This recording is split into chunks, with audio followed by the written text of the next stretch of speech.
Geoff Palmer. I'm the CEO and founder of Clean Machine, plant-based fitness nutrition.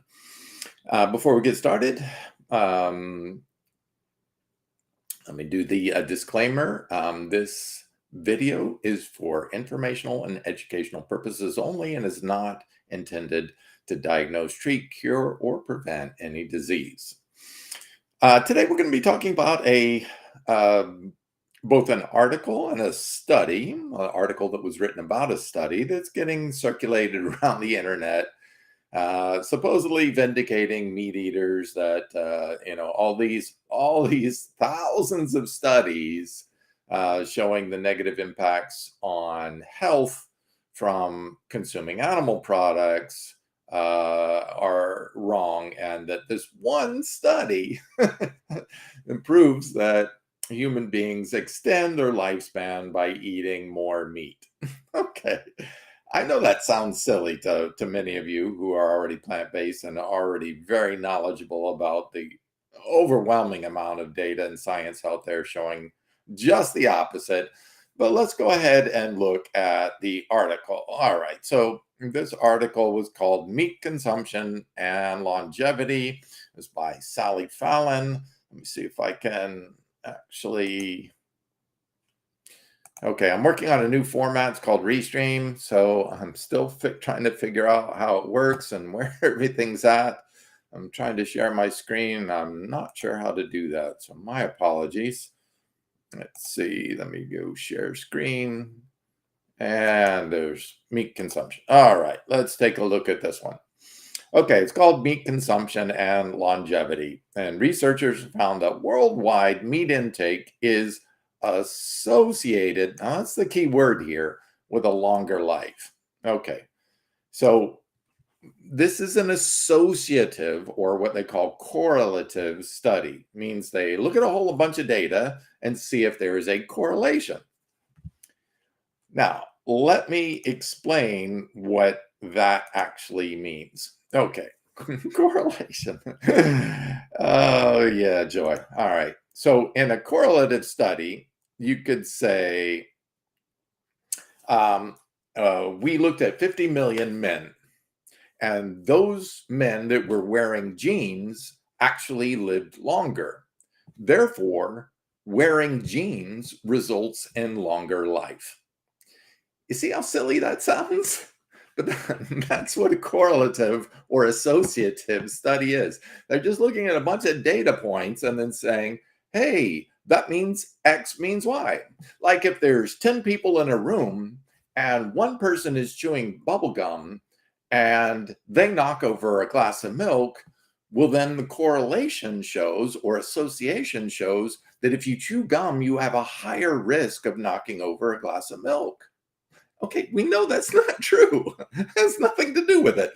They're just completely different subjects. Yes, there may be correlations statistically, but it does not mean there is cause and effect. Chewing gum does not make you knock over glasses of milk, just like wearing jeans doesn't make you live longer.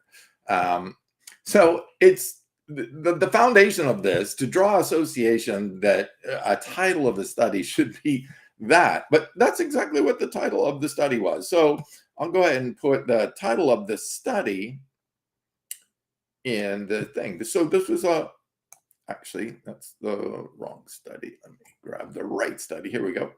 So it's a February 2022 study. And let me see if I can figure out how to put it in the chat.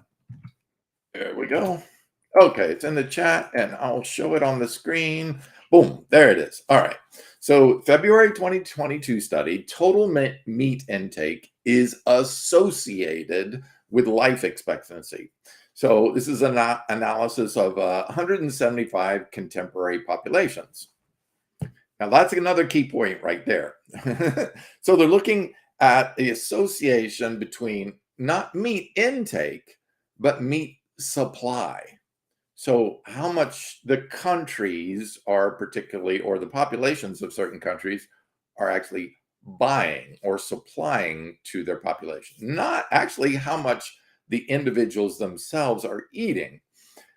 Now, this is an important point too. And let me go ahead and see if I can pull up the data here. Let me share my screen. So this is the actual study. So we're looking at the study, and in this study, you can see this is this study strengths and limitations. You'll find this in almost all studies.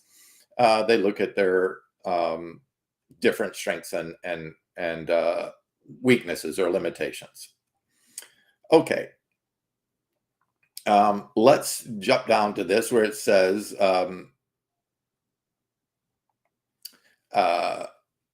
secondly, and other variables which were not included in this study, such as dietary patterns determining the differences in quantities of meat intake. So this study did not even look at what people were actually eating or how much meat they were eating, just that how much meat was being supplied to that country. Doesn't matter how much was actually thrown out, how much was only eaten by a certain amount of group. So you could have 10 people and the supply of meat was 40 pounds, but one person ate all those 40 pounds, then it would look like everybody ate a lot of meat when it's not even true because it did not look at the quantity of meat intake. These were not included in this study. They did not even include dietary patterns, telling people this would actually look at what people were actually eating. Were they a vegetarian? Were they a vegan? Were they on a Mediterranean diet? Were on a mixed diet? Were they on a processed food diet? Were they highly processed foods? None of these were included in this study. It was simply how much meat was supplied to the country, not eaten, not intakes. Meat intake was not included. And they admit this may have confounded the relationship between meat intake and longevity. E with the O bracket, that's longevity. So they're saying that, yeah, we don't even know how much meat was being intake, by who, what their diets were, or anything. We just know what was supplied to the country.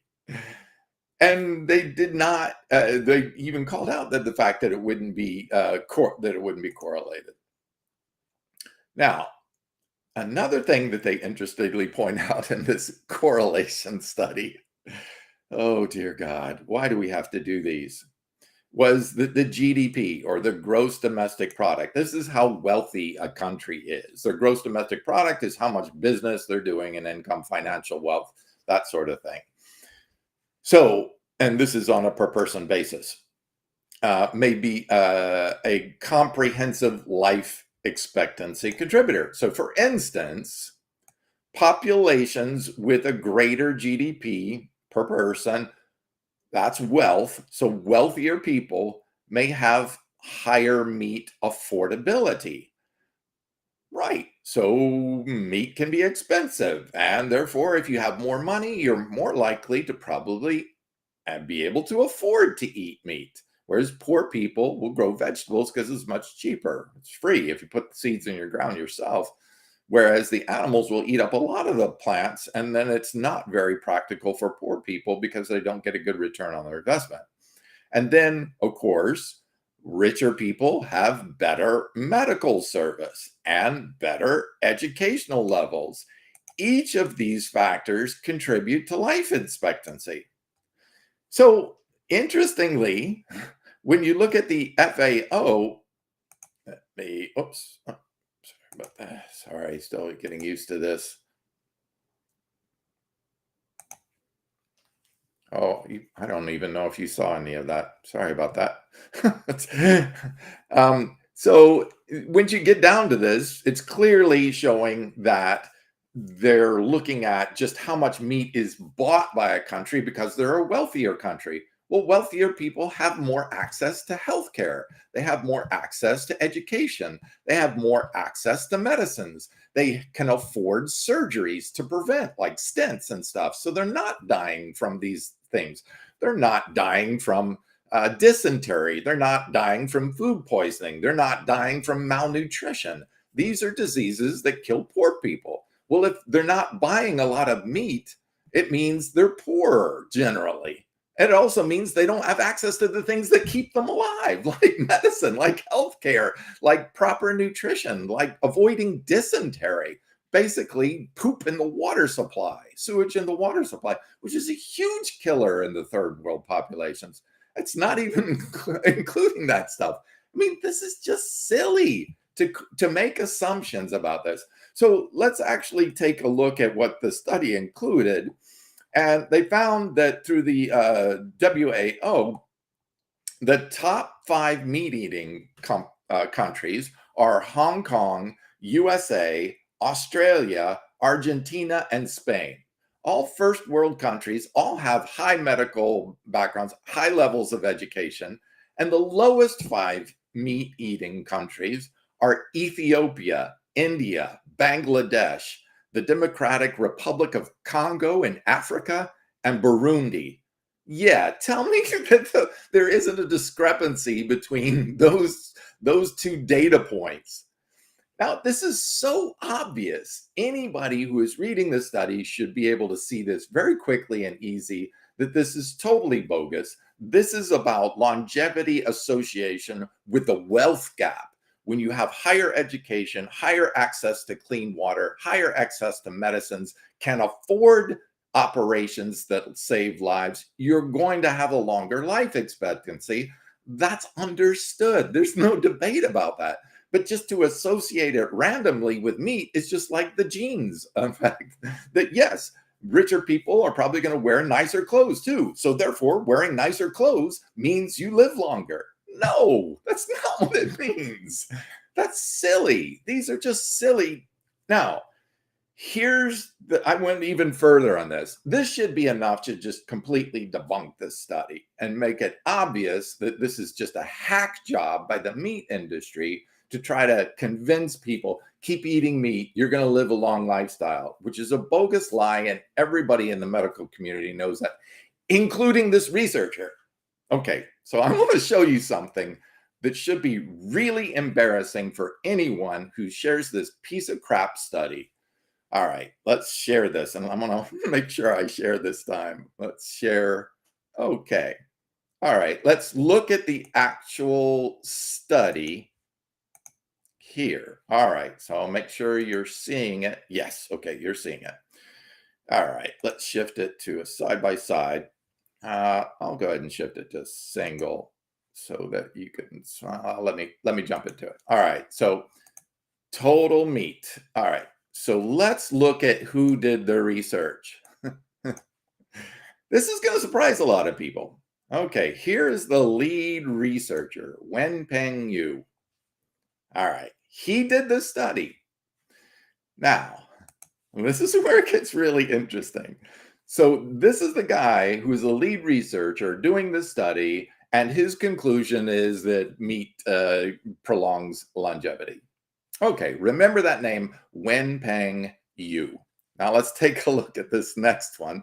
Let me stop sharing that one and then share this one. Okay, this is the research profile of Wenpeng Yu.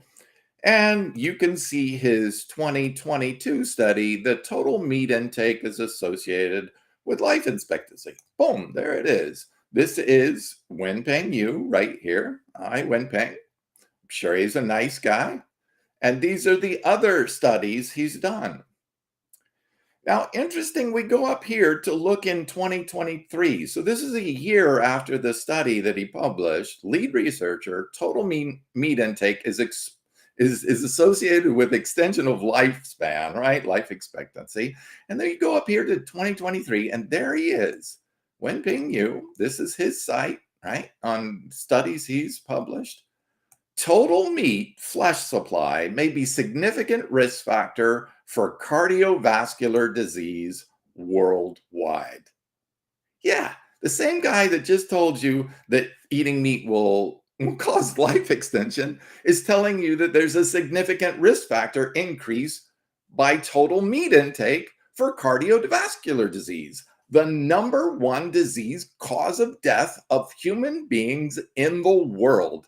about 50% of people will die in America from cardiovascular disease of one form or another. In the United States, 50%. It's the number one cause of death of people in the world. And he's saying in a study just a year after that study was released, the same researcher published the study. So let's go ahead and take a look at it. I mean, this is mind-blowing. I can't make this stuff up. This is just mind-blowing to me that people would not be embarrassed to share something like this without doing a little bit. So let's go ahead and look at this study, and you can see here it is. Wenping Yu, that's him. Total meat flesh may be a significant risk factor for cardiovascular disease. Now, this is where it gets really good, because I debunked his earlier study by saying that, hey, wait, meat purchasing is increased by socioeconomic status. So what does he say in this state? Globally, total meat correlated to cardiovascular disease incidence strongly and significantly. Okay, so he's saying that the more meat you eat, the greater risk you have for dying from the number one cause of death in the world. Now, how could that possibly be the same? This is exactly negating his previous study that he posted just a year before. What's amazing is that when I call out his relationship, debunking it by showing clearly there's a heavy relationship between affluence and that, he said this relationship remains significant when socioeconomical status were kept, but stepwise regression identified that socioeconomic status, that's how wealthy the country was, total meat intake was a significant predictor. Total meat correlated with cardiovascular disease incidence in different groupings. However, the correlations between meat and cardiovascular disease were significantly stronger in developing countries. Boom. He's saying exactly the reason that would negate his previous study. That because people were getting a high meat intake in poorer countries was yielding a lot more people dying from cardiovascular disease because they couldn't afford the medications, they couldn't afford the education to learn about why their disease was being caused, or that they even had a disease being diagnosed by doctors and healthcare treatment, or much less have surgery like stents or bypasses to save their life and extend their lives. Worldwide total meat consumption correlated to CVD, cardiovascular disease, but stronger in developing countries. So he's even debunking his previous study, showing that the poorer countries are going to die more often by eating meat because it kills them because they're poor. Yet they eat less meat and they still are going to die probably at a higher rate because they don't have access to some of the other things.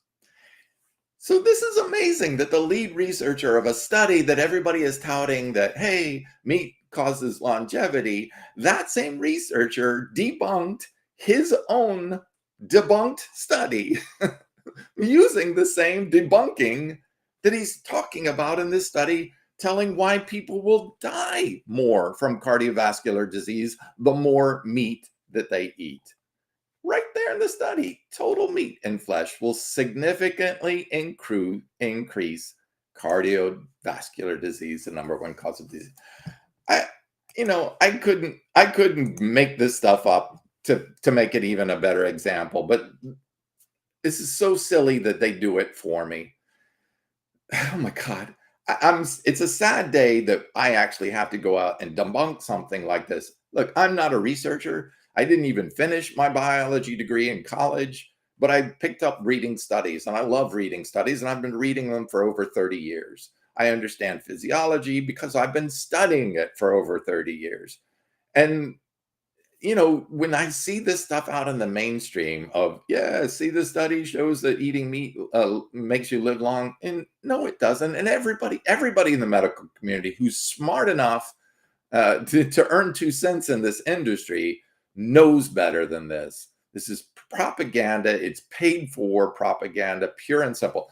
Even the original person that wrote the article. Let's go. Oops. Sorry for stopping the video. Push the wrong screen. Let's share screen and go back to the very original. Let's see. Where is it? Did I close it? I did close it. All right. So the original article that was written, the person that wrote it, and I'll see, I'll pull up my notes here. I'm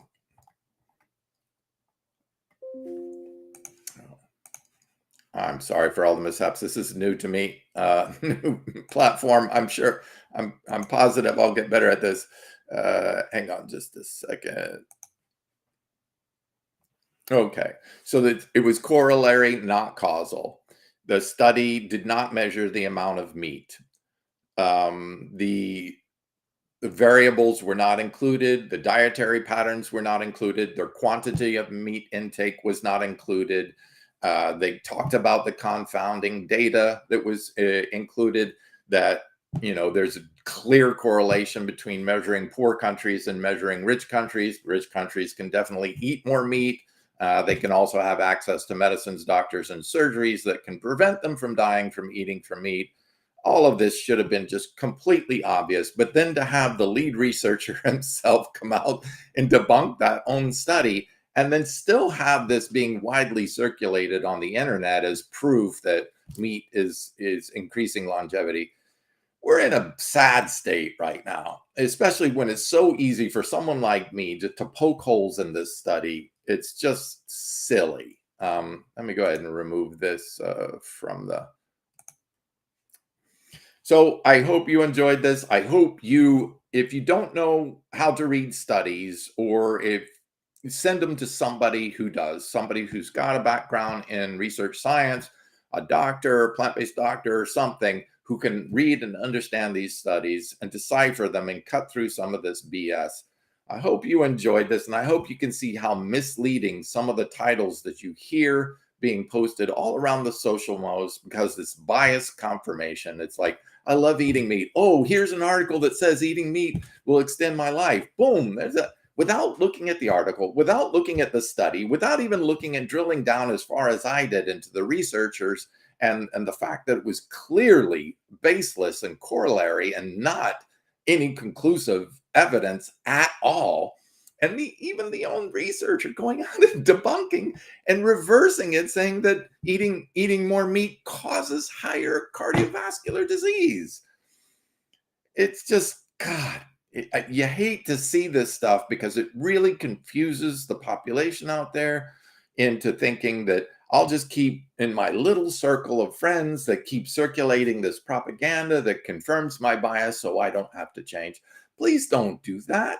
And don't make this about us and them, about tribal politics or anything like that. It's not. It's about you dying or not dying. It's about you getting cardiovascular disease, a heart attack, stroke, Alzheimer's disease, or not getting them.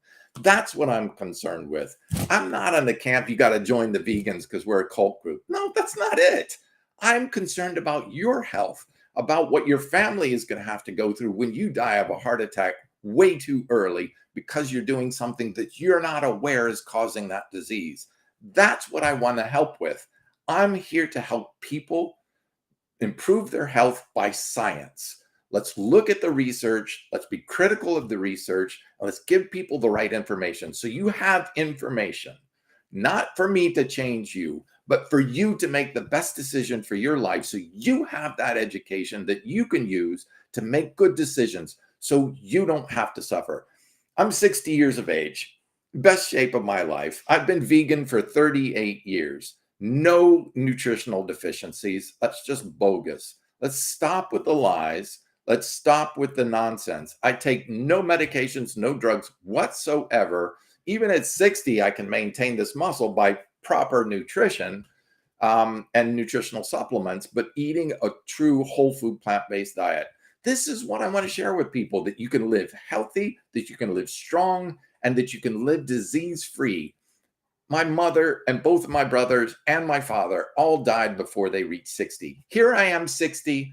I'm in perfect health. I'm living a great life with my wife, and we're out helping people change their lives for the better. That's what I want for you. It's not about some dogma. It's not about being right or wrong. It's not about being, meat eating is good or bad. It's what does something that you put in your mouth do to your body? And let's look at the research and then give that information to people so that they can make the best decisions for them. Look, if you like meat so much you don't mind dying of a heart attack before 60, well, cool. That's your decision. I'm not here to make that decision for you, and I'm not here to tell you that you should change your decision.